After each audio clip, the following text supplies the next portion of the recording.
Ooh. Hello, everyone. Welcome to Analyzing Awards with Analysis, the show where we use analysis to analyze awards. And a lot has happened since the last time we did this. I think we were what? We were right around somewhere like Phoenix or something. Yeah, I think we were like right about there. So since then, we've gotten the Golden Satellite Awards. We've gotten a ton of critics groups. Um, we've got the some of the Oscar shortlists. I don't know why exactly they do shortlists for certain categories and don't for others. It's always been a little strange to me, but that's fine. And we're not going to go through all of these individually because that would take a million billion years. I do want to point out Florida film critics because they went insane. Like, not only did they give Best Picture, Best Director, Best Actress, yeah, just those, but that's a lot, to this movie, The Beast, which has received basically no other attention, and apparently it's like some epic French sci-fi romance. It actually sounds kind of interesting, but yeah, I had never heard of it, and like here it's like sweeping, you know. Not to mention that they gave Best Actor to Kieran Culkin, which, like, yeah, fine, but he's been winning Supporting Actor like everywhere else. So having him win Best Actor is a little odd, but I guess they had to do that so they could give it to Jeremy Strong for The Apprentice, who also hasn't won anywhere else. And, they're just little oddities. Like, they nominated Carol Kane for Between the Temples for actress. Once again, every single other guild nominating her for supporting actress. I don't know. Who was this person in Love Lies Bleeding? This isn't one of the two central performances. Who is this? Who are you? Yeah, her? I mean, I'm trying to remember. I don't even remember. I mean, that's not. You didn't nominate the strong lady? I don't know. I don't know. Florida's being weird. They also gave original screenplay to I Saw the TV Glow, which is weird, but I respect it. That made me happy. But we do want to look at overall trends here, so let's do that. Now, picture has largely stayed the same. We still got Honora up here with the most points. Once again, if you didn't see that last video, the way I'm cataloging this is you get 3 points if you win, you get 2 points if you're a designated runner-up, and you get 1 point if you're just a nominee. And these stars here indicate how many times each has won, and those are basically here to settle ties. Like, for example, I like to pay attention to the top five in a lot of categories, because most categories do get 5 nominations at the Oscars. The feature gets 10, and if you look at the top 10 here, I think that is pretty accurate for what the 10 at the Oscars might look like. Maybe switch out Amelia Perez for a Real Pain or something. But yeah, I mean, I'm happy to say that the substance has been doing pretty well. It has surpassed Wicked, which was like up in like third place last time, and now it's down here a little bit. But yeah, after Dune Part 2, there's a pretty big drop off, as you can see. One critics group gave it to A Different Man, which I just saw this, and it's absolutely incredible. I think it's in my top three movies of the year right now. It really blew me away. And here's the one win for The Beast. Um, Director, also pretty much the same. It's still competitive between Brady Corbet and Sean Baker, but Brady Corbet has a pretty good lean on him. So I don't know if that's indicating at the Oscars we're gonna have a picture director split. That does happen sometimes. Nice to see Coralie Fargett getting a lot of respect here in fourth place, and then Denis Villeneuve, and then once again, as in picture after Dune, pretty big drop off before Edward Berger and John M. Chu. Actor also has not changed. Adrian Brody still leading. Coleman Domingo still doing quite well. I think Ray Fiennes has gone up in the rankings a bit, but we have a pretty definitive top five here, and we have for the whole time. Adrian Brody, Coleman Domingo, Ray Fiennes, Daniel Craig, Timothy Chalamet. If I had to guess, those are what the actual Oscar nominations will be. But next up after this big gap is Hugh Grant for Heretic, who I'm obviously really rooting for. I loved that performance. And then Sebastian Stan, once again, back to a different man. He was incredible in that movie. Like it's such a funny performance, but it's like so emotional too. It's really kind of like a feat of acting. But he isn't getting enough credit. What are you doing back there? My dog is doing something. My dog is doing something back here. Can you see it? No. Okay. Um. All right. So, actress Mikey Madison continuing to dominate this category. Marianne Jean Baptiste behind her, but while it used to be kind of close, there's a pretty big gap now. Then you got Demi Moore in third, which makes me happy. And battling it out for the remaining slots, you have Cynthia Erivo, Nicole Kidman for Baby Girl. The actress from Amelia Perez, Carla Sofia Gascon from Amelia Perez, they're all battling it out there. And I think, even though Angelina Jolie is beneath them, she's probably going to get a nomination for Maria because, it's a real person. It's a big, lavish biopic. It's from the guy who made Jackie and Spencer, which, if you haven't seen Spencer, that movie was pretty incredible. Did not get enough credit the year it came out. Supporting actor Kieran Culkin continuing to dominate it. And then Guy Pearce and Clarence Macklin doing pretty well. Denzel Washington moving up in the rankings a bit. Yura Borisov down in the rankings a little bit. And Jeremy Strong, there's a pretty huge gap here. But Jeremy Strong is doing decently well for himself, as is Edward Norton and Adam Pearson, though sadly he's doing a little less well. Supporting actress is, there isn't a huge gap here, but yeah, Ariana Grande is leading it. She's won several times, and Ariana Grande winning an Oscar wasn't on my 2025 bingo card before all of this started, but it could happen. It could happen.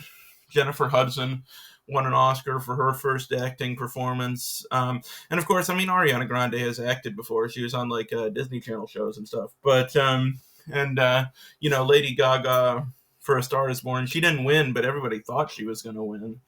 So we'll see. We'll see. This slot down here. The top five is decently well set. Let's say the top four is well set, and it's great to see Margaret Qualley in there. Last time we did this, she was pretty far down. What are you doing? What are you doing? I'm cleaning up in here, and I got a trash bag, for my detritus, and she's sniffing around my trash bag. I don't like it. It makes me nervous. All right, but yeah, it's nice to see Margaret Qualley doing so well, because I was a little worried about her for a bit. But yeah, then this category here, I would say these five are kind of battling it out. Isabella Rossellini's leading, but Anjanou Ellis-Taylor for Nickel Boys, Joan Chen for Dee Dee, and Carol Kane for Between the Temples, both of whom I'm really rooting for, and Natasha Lyonne for His Three Daughters. I don't know much about this movie. I think it's a Netflix movie, but Natasha Lyonne is a really good actress, so it's nice to see her getting some credit. Screenplay, pretty much the same. Sean Baker still leading. I think Jesse Eisenberg was in second place last time, and now The Brutalist is up there. But here, right in four, Coralie Fargett once again for The Substance. It's great to see The Substance doing so well. Makes me happy. And I saw the TV Glow. Obviously, the Insane Florida critics, gave it the win, but it's doing okay. It's not going to get an Oscar nomination. Adapted screenplay, Conclave is leading by a very wide margin. And then Nickel Boys, Sing Sing. Yeah. The top four is pretty strong. And then beyond that, I don't really know how things are going to pan out. But we will see. Cinematography is one that has changed. I think last time we talked, Jomo Frey was leading this for Nickel Boys, and now, as you can see, he is in third. behind the Brutalist, and what is currently winning is Nosferatu, which is exciting. I'm real hyped for Nosferatu. And then we have a pretty solid top five here. I mean, Greg Fraser's doing great, and then beneath the four of them, but doing pretty well, is Conclave guy. Let's see. Editing, we still don't have a ton of data on editing, but we obviously have more. Dune is winning pretty definitively there. Documentary, No Other Land is still leading it, but Superman, Sugarcane doing really well. I did recently see Will and Harper. I thought that was a really nice movie. I'm rooting for that movie. Very sweet movie. This is one that switched to something a little more predictable. I was surprised last time because Flo was leading it, but now The Wild Robot, which I always kind of expected to win, has moved into the lead. But Flo is still doing really well. I might actually see Flo tomorrow. Or, depending on when I post this, I might have seen it already. Or maybe I didn't see it, I can't predict the future. I make no claims to that. International feature still being led by All We Imagine Is Light, though Amelia Perez is doing real well, as is The Seed of the Sacred Fig. And then from there, I'm Still Here is up by a little bit, but then we have these three, which are just like in a deadlock. So that's interesting. Score, I believe Trent Reznor and Atticus Ross were leading it last time. Now it's basically a dead heat between Challengers and the Brutalist, with the Robot and Conclave as like strong runner-ups. Then Hans Zimmer and Amelia Perez basically tied as well. Song, I don't know anything about any of these songs, but there's some Miley Cyrus song that's doing really well, but the current frontrunner is this song El Mal from Amelia Perez, and there's also another Amelia Perez song here, Mi Camino, and then Diane Warren is in the top five because of course she is. Production design is pretty close, because not everybody awards production design. But yeah, Wicked is winning, but The Brutalist only 1 point down, Dune Part 2 only 2 points down, Nosferatu only 3 points down. Like, who knows? Who knows? Visual effects is, as you would expect, Dune is leading it. But the substance is in second place. Let's go. Costume design is being won pretty definitively by Wicked right now. Sound design, don't have much data, but being led by Dune Part 2. Art direction, even less data, but being led by Nosferatu. Hair and makeup, we got basically nothing, just a bunch of nominations, no wins yet. And then ensemble cast, we got Conclave continuing to lead it, which wouldn't be my pick, but it's interesting. And then Sing Sing is doing pretty well too. Okay. So one thing I wanted to do was to have a look at these Oscar shortlists, because this can really tell you a lot. Now, the categories they shortlist are documentary, documentary short, international feature, makeup and hair, original score, original song, animated short, live action short, sound, and visual effects. I don't understand why they offer shortlists for these and not other categories, but who cares? Let's talk about it. Documentary is interesting because if you look at who's leading documentary here, I mean, No Other Land is definitively in the lead, and that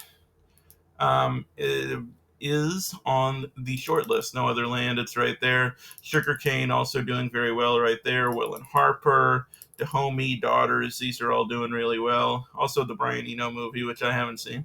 But what's not here is Superman, the Christopher Reeve story, which is in second place, and that didn't make the short list. So that's interesting. I mean, I don't know. There's probably some rule that precludes it or something. I don't really know the details there, but that was kind of surprising to me. The short categories, I never predict these with any kind of authority at all, because nine times out of 10, I don't end up seeing these before the Oscars, if ever. So, I just try to guess it based on the names. Um, in this case, I would say the most Oscar-y sounding names are Instruments of a Beating Heart, Once Upon a Time in Ukraine, A Swim Lesson. I would say those are my top three. And I think I'm feeling Instruments of a Beating Heart. I think Once Upon a Time in Ukraine has a real shot at it. Oh, and Michaela's Voice, A Letter to the World. That sounds kind of Oscar-y too. Right now I'm going with Instruments of a Beating Heart, just based on title alone. Okay, now international feature. This is interesting. This is very interesting to me because All We Imagine Is Light is like the definitive frontrunner here, and it did not make the shortlist. So what did? I'm Still Here. It's doing pretty decently in the rankings. Amelia Perez and Seed of the Sacred Fig are definitely doing the best, other than All We Imagine Is Light. Kneecap is doing pretty well. Flow is doing really well, but in animated. And Dahomey, or Dahomey, or however you pronounce it, is doing really well, but in documentary. So I'm thinking it's going to go to Amelia Perez because that's getting Best Picture buzz too. But I've heard a lot of good things about Seed of the Sacred Fig. I don't know. Um, Makeup and hair. Once again, we basically have like no data on this, but this is a pretty good list. I mean, you got The Substance in there. You got The Apprentice in there and A Different Man in there. Both Sebastian Stan movies made it, which they both had great makeup, so I'm glad they did. Especially A Different Man. The makeup in A Different Man was incredible. Nosferatu is nice to see. They even got that weird movie in there that nobody's seen where Billy Zane plays Marlon Brando. And I mean, having seen the trailer, it doesn't look like a really good movie, but he does look and sound a lot like Brando, you know? So yeah, these are good nominees. Oh, the lights are flickering. My dog's down here. She's sniffing stuff. Get out of here. You're ruining everything. Um, yeah, good nominee list. I like it. Um, Original score. Let's see. I mean, Challengers and The Brutalist are leading it. And they're both here, so that's cool. Horizon's not getting nominated for anything. Come on. I think the big snub here, the thing that I was really surprised not to see, is Dune Part 2, Hans Zimmer. He did not make the shortlist. Interesting. Original song, the Miley Cyrus song is not here. Both of the Amelia Perez songs are here, as well as Compress Repress from Challengers. I mean, my guess is it'll go to one of the Amelia Perez songs, but I would love it if they gave it to Kristen Wiig's song from Will and Harper. That'd be fun. Um, Animated short, once again. See what the most Oscar-y names are. A Bear Named Wojtek. That's pretty Oscar-y. In the Shadow of the Cypress, yes. Maybe Elephants. I swear there have been animated short winners about elephants before. I'm pretty sure on that. And Wander to Wonder. That sounds Oscar-y. I think the most Oscar-y sounding of these is In the Shadow of the Cypress, but A Beer Named Wojtek is definitely a strong runner-up there. And then live action shorts. A lot of these aren't very Oscar-y sounding names. The Man Who Could Not Remain Silent, that's a pretty good one. The Masterpiece, maybe Paris 70. I don't know. I'm going with The Man Who Could Not Remain Silent for now. I don't think they're going to give it to I'm Not a Robot or The Ice Cream Man or Crust. I don't know. Those are weird. Sound, best sound. Um, these nominees are fun. Is anything major missing? I mean, we don't have a lot of data on sound. I will say Civil War, has been doing pretty well with the critics groups, all things considered, on sound, and that did not make the short list, which is a bummer. That had really great sound design. But, Dune Part 2 made it. Dune will probably win. Or maybe Wicked, because it has songs. Um, And then visual effects. This one is kind of a heartbreaker because, well, you can see that the substance got nominated for makeup and hairstyling. Oh, good, my dog turned off the lamp. She finally did it. Well, yeah, it got nominated for makeup and hairstyling, which very much deserved, but it did not get nominated for visual effects, which is absolutely insane. The both the practical effects, both the practical effects and the CGI effects in the substance are incredible, and they both should have been nominated. But what can you do? Other than that, it's a pretty good lineup here with the apes and the alien. And Civil War got nominated for this for some reason, but not any other technical categories. I mean, the visual effects were good, but there's other stuff it should be in for, I think, too. Gladiator. I don't want Gladiator 2 to win. Those monkeys looked weird. Kingdom of the Planet of the Apes. That's how you do the monkeys. The monkeys in Gladiator 2. They freaked me out. They clashed. But yeah, I mean that's basically all we got to talk about now.